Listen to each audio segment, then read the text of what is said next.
Азыр 2-1 тууган каза болду. Анын аркасынан 7 бала жетим калды.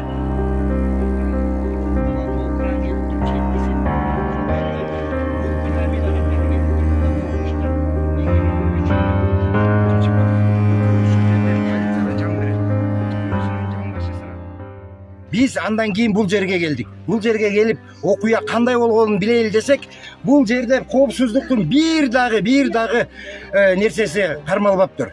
Мындан мурун дагы бир бала айтып отурат. Мындан мурун дагы бир баланын бутун басып калган экен.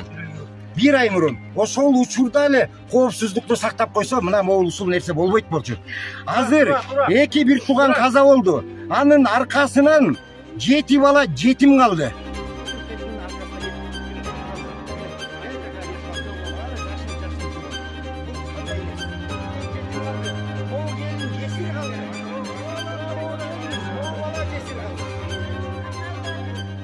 Урматтуу президент, сиз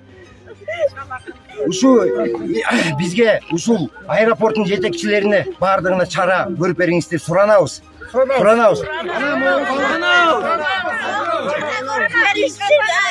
жетти балдар. Булар ушундай иш чара жүргүзө берсе, мындан ары да канча бала өлүп калат? Ким билет? Булардын шалакылыгынан болду бул бардык нерсе.